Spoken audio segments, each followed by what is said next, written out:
Hey, listeners. Today we are talking about 7 tips for creating a profitable online store. So I know it can be a scary place being out on the internet, and you want to have your best foot forward. So there are just a few key things that I teach that you really want to make sure that you have done to your website. If you go searching on the internet, you're going to find a billion different opinions on what your site should have on it, right? And that can even be swayed by the product that that person is selling, right? Let's say it's a company that sells, email services and pop-ups. They're going to obviously say you need to have their pop-up. And so depending on whose opinion you're getting, when you search on the internet about what you need to have on your site, it can get extremely muddy and confusing. So I put together just a quick list, and you can check the show notes, and I will put a link to get this little freebie that I've created out there. And so the first thing is you want to have a professional website with awesome branding. And I'm not talking, when I say professional, I mean, it has to look good and have all the pieces and parts, right? And that's pretty easy these days because, places like Shopify, I mean, they really just have everything built in, right? In the old days, you could potentially have come across an e-commerce place and maybe they don't have all the pieces and parts you need, but that's pretty easy these days. Awesome branding, by that, I mean, a professional looking logo and a custom domain. Now, you would think that custom domain is not that big of a deal. I know sometimes I'll go to a website and I immediately know that they don't know what they're doing because it has the .my Shopify in the domain.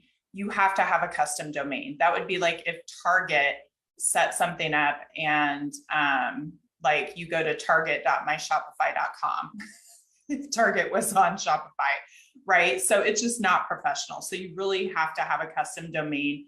You can get one, GoDaddy.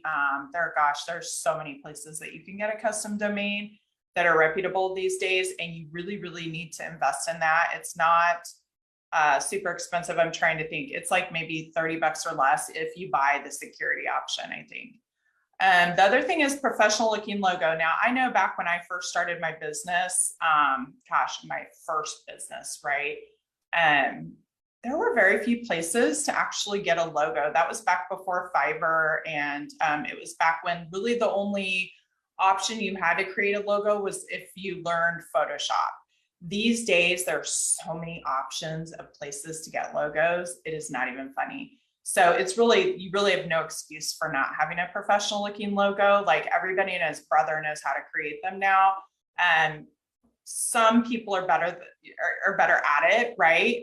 Your logo needs to I recommend that you have a translucent background. So let's say your colors are pink and black. Don't do your logo like the words in black and then like a big pink square behind it. It just looks unprofessional. See how you can incorporate the colors in while still having a translucent background, right?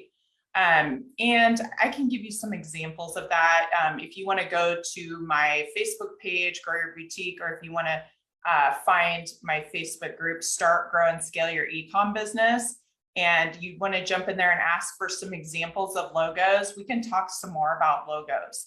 But anyway, that's tip number 1. Tip number 2 is sell products that are great quality and priced correctly. So you want to have products that are not cheap quality. And the way to do that is really by doing your research. I mean, that's the only real way to find out, right?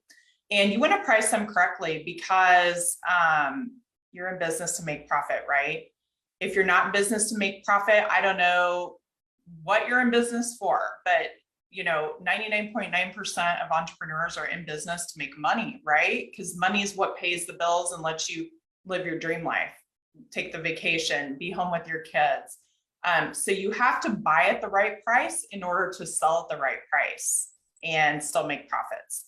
So that's another thing that needs to be taken into consideration. Also, that quality is kind of reflected in your images on your website, right? So think about like really high-end stores, and this may be a bad example, but when you go to look at them, they have great quality images, right? And they just, you can tell that they put thought into their images, right? And then think about like a store, I know you've probably run into one on the internet, everyone has, where they don't really have their act together, and the kinds of images that they have, like they're all different sizes or they're blurry or, you know, things like that. So those are the types of things for number 2 that you need to do properly. These are all going to help you create a profitable online store, right? Because you're going to look professional and people will trust you. Number 3, understand who your customer is and how to reach them. And you really have to know who your customer is in order to be successful. I cringe when I talk to ladies and they say, I want to be a one-stop shop. Or they say, I want to sell men's, women's, and children's clothing, and I just want to have something for everybody. And so I know I want to say, raise your hand. I know this is a podcast, but literally wherever you are, I want you to raise your hand if you've heard someone say that before, because that tells me that they're not going to make it unless they change their view, because you cannot be everything to everybody, right? Unless you have a humongous budget. So think about Target, right? Target can have something for everybody because they're Target. They have millions, maybe billions of dollars worth of inventory on hand, right? When you are a small business, you cannot do that because you can't effectively give enough product to a specific customer to make them a loyal customer. You have to go deep, not wide, in your product selection. Does that make sense? I hope it does. Number 4, customer testimonials on your website, social media, and in emails. That's another thing where if you're going to be profitable, you have to build the like, know, and trust factor, right? People have to feel like you can be trusted. And part of that is customer testimonials.